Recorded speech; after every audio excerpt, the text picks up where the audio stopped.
Shunda sen uyni garovga qo'yib kredit olvarding. Bekor uyni qo'yibsan-da, o'rtoq. Nima qilasan? Ertaga to'la olmasang musodara bo'lib ketsa. Nima to'lamayman? Bir ikkita planlar bor. Mashina olaman, uyni remont qilaman, dabdabali to'y qilaman. Ko'rganlar dod devorsin. Kreditni to'layman deb kirib ketmagin deyman deb parokanda bo'lib ketadi oilang keyin. To'y qilsam, yaxshi o'tmasa odamlar nima deydi? Shuncha hamma joyda cho'tki qilib keyin to'y qilaman. Alisher, o'rtoq tabriklayman. Rahmat. Qanchaga tushdi endi? Boshlanish to'loviga 3000 to'ladim, qolganini kredit qilib bosib yubordim. To'layman-da sekin-sekin. O'zingni qiynab nima qilardi? Uni o'rniga bir Matiz olib qo'ysang bo'lardi-yu. Ko'cha-ko'yda odamlar mashinangga yurish-turishingga qarab baho beryapti.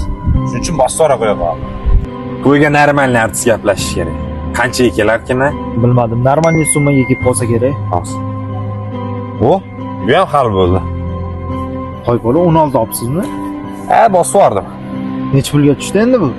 Boshlanishiga 200 to'ladim, qolganini bo'lib to'layman. Shu 200 ga bir normalniyroq puling yetadigan telefon olsang bo'lardi-yu. Ne qarog'an. Bu avtoritet. Ko'chada yurganingda ustingga, telefoningga qarab muomala qilyapti. Shuning uchun bosib yuborib qo'ya qoldim. Bu pul Murod Alisherga nima bo'ladi? O'rtoq, qancha 1-2 kun amallab turadi mana shu pul bilan.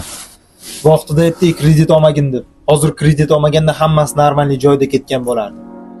Mana endi odamlar nima deydi bolalar? Uyi ham ketdi, hamma narsasi ham ketdi.